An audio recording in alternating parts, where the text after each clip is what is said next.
There's been a lot of hubbub about this post. If you guys aren't familiar, Grand Blue Fantasy versus Rising is open right now. It's got a beta that everybody's been playing. One of the big things that came out was essentially a message that in this game, doing the non-motion command, the one button special, there's like not a drawback to doing them. And it's like the same as doing the technical input, aka like inputting quarter circles. And Grand Blue is also like this, by the way. Most people didn't do regular inputs in any moment that was like stressful. Most people just did the fast one button shortcut instead of doing the real input, right? Because like, why wouldn't you? Especially if it's like reaction DP or like reaction super or whatever. This is essentially what's gonna get said here. The comments we received, the most common requests were to retain some form of disadvantage for simple inputs and questions regarding why we'd leave the option for technical inputs. If you guys aren't familiar, this is a big topic in this game, but it's also a big topic because Street Fighter has modern control, right? Which are very, very strong. And there was also a post about Capcom saying basically, you know, we almost launched the game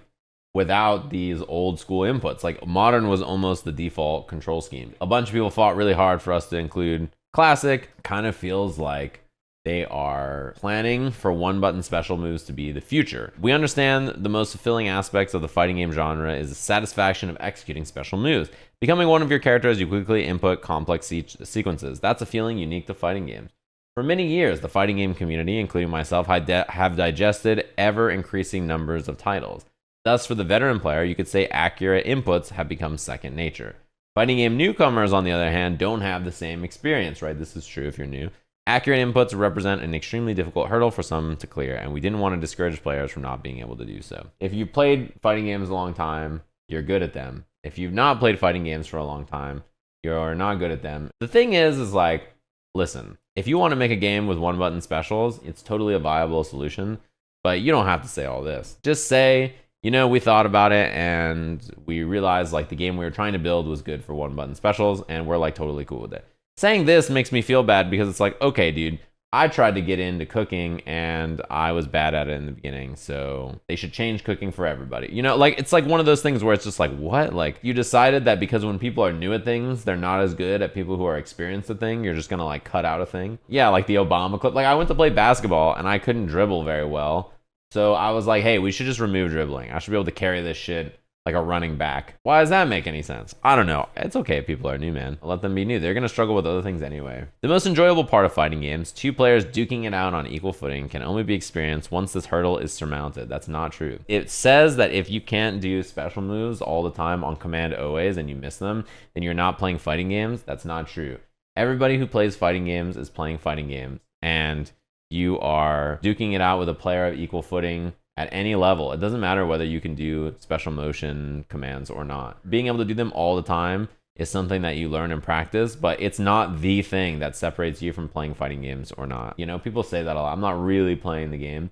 You are playing the game. My point, and I'm not sure if it's clear, I don't mind that they're doing special inputs. I don't like the reasoning here. I wish they had just lied and been like, we just think the game's great for special inputs and this is what we want to do, so this is what we did. But like this argument, I just makes me like, man.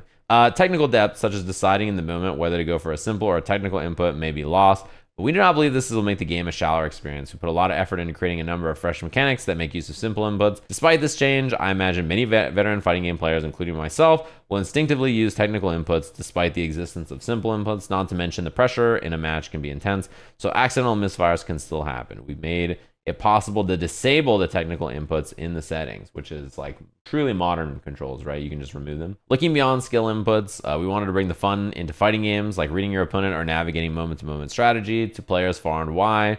And they did this because they think it makes it faster, better, whatever. So this caused like a whole controversy. Here's the thing, for Grand Blue in particular, I don't think it matters that much. If you played Grand Blue, I played Grand Blue, and I'll tell you what, I did motion commands all the time, except for when I needed to snap react to things, and I just would do the easy input snap reaction to thing, right? Because even though there's a longer cooldown, it's like a better thing to do. It doesn't probably change the game that much for these high level players.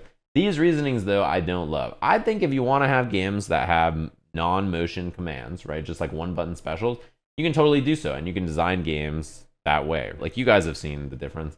The stuff that you can do when you have access to a one button special move is extremely powerful. So many things in the game become unusable basically when you have one button special move DP, right? Like the reason motion commands are important in that aspect is that they're a balancing tool for the game. It changes how moves can be designed, and it's very important that the control scheme and how things are input matches the power level of moves. And if a move is like full screen and disables all your opponent's options and it's only one button, then you now can't play the game if it's one button. So you have to make the move not that powerful, or you have to make the rest of the game extremely powerful to make up for it. All the games that have one button special moves, for the most part, that I think people are like, yeah, it's fine, are like extremely fast, wild tag versus games, like things like Power Rangers or like Project L now, right? Like if it was motions, would it be cool? Sure, but also I'm fine with it because the game has like extreme power level and characters aren't running around doing one button DPs even. When that game was Rising Thunder and that people had one button DPs, I'll tell you what, the fireball character throwing fireballs and then doing DPs was so strong, and they had a cooldown mechanic in the game similar to Granblue, right? It's why Granblue has a cooldown mechanic. They have to limit the power level of the move in some way, because if you just build Street Fighter or whatever and you make the moves, you just do one button and it happens, the moves are so powerful, right? Like the motion command is part of the balance of them. And that's fine. You can build the game around one button specials and make a fine game. And like Granblue probably did that. I don't like cooldowns. Why does Granblue have cooldowns, right? Because without cooldowns, a one button DP that you can just hit anytime you want means your opponent can't do anything. If the game has slow jumps, if the game doesn't have fast movement, how do you get around a one button DP? And they had to make a choice. Like, do we make our DPs and stuff weaker, or do like we eliminate them from the game? We want our moves to be powerful, but we need a balancing act, so we have to have a cooldown. Or you nerf it in some other ways. You make the move not invincible, you make it too slow, you make it not give Oki or something, you make it take your life. You know, there's balancing ways around it, but that's why Street Fighter has nerfed modern controls in the way it has. And even then, they're still really powerful, right? They went out of their way to nerf, and people still think that they're really strong and maybe better than Classic again in a lot of scenarios. You know, the one button moves have damage reduction, they don't have access to their full toolkit. Like, you know, they changed like what normals and starters and specials and like all this kind of stuff that you can do for modern, and it's still really strong. So that just gives you an idea about how powerful it is. You know, think about the drive rush change in Street Fighter where you can't hold back while hitting two buttons to do the drive rush buffer. They thought about that. They're like, yeah, this is a little too degenerate. And like how the lights work, they're like, this is a little bit too much, right? I mean, you always have to consider motions and inputs for things in the balance of stuff. Great examples are like reversal level 3s in fighting games, or like in Street Fighter, or any game. If the motion for it is quarter circle back, it's way more powerful than if the motion is quarter circle forward. It's because you can block while buffering an invincible super, right? So every aspect of how things are input has effects on the balance and power level of moves. There's things that they allow that one button specials kind of don't. Think about Gold Lewis. He cannot be done with a one button special scenario. First of all of the behemoths would be way too strong if you didn't have to input them in the way they are. In fact, some of his strongest behemoths are really difficult to do while standing and not doing anything else. Just like doing the behemoth raw from neutral is difficult. They're balanced that way. Even the best Gold Lewis players miss them all the time. And that makes the character feel some kind of way where like landing the behemoths has a very satisfying like tactical feedback, like, yeah, that feels good. It also is like a barrier though. He may be a character design that you're really a big fan of. He may be like an archetype that you think is cool. You may love the character. You may love how he looks and plays and stuff. But then you try to play it and you just were like, I'm not doing that. There's definitely been characters that I've been interested in playing, and I saw what their motions are, and I'm like, do I want to invest time to learn to do all this? The answer for me was usually like, yeah, I'll just learn it. And there's never been a character where the motions or the inputs, I was like, I'm not doing all that. So I get it. Motion inputs, they can be a barrier to people, but they're also very satisfying to people too. It's a bit of both. The issues you have with one button specials are the same thing. They have power level drawbacks where you have to design them in their own way or design systems around them. One button specials you don't make execution mistakes on nearly as often, but because of that, they also have to be designed in a certain way. Whereas motion commands, it's more likely you can miss it, so you can change the power level of them or how they're executed and all that kind of stuff. There's a mix of both. Playing against a one button DP feels dreadful. It sucks. It does not feel fun to play against a one button DP. Like if they have one button supers that are really good, you like stop being able to play the game against it. It is not fun to fight against. I played Injustice 1, right? You guys may know of a little character called Superman.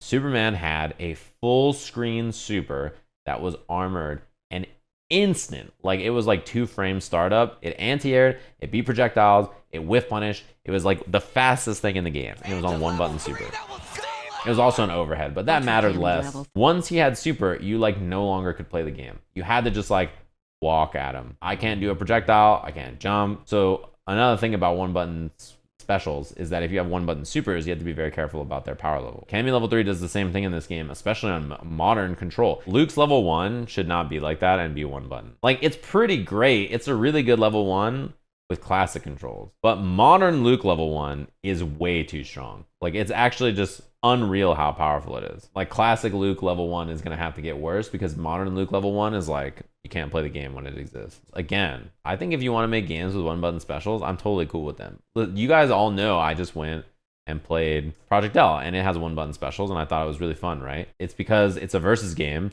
with extremely fast movement, extremely fast mix-ups, super brutal offense. Like, 1-button specials are not, they're the least of your concerns. In fact, like, why do you think the game used to be 1v1 and is now like a 2v2 tag game with like a really high power level? I'm sure part of it was like they wanted to do 1-button specials, and they were like, well, 1-button specials in a Street Fighter game is like pretty hard to balance, right? Without a cooldown, or like making the moves feel weak.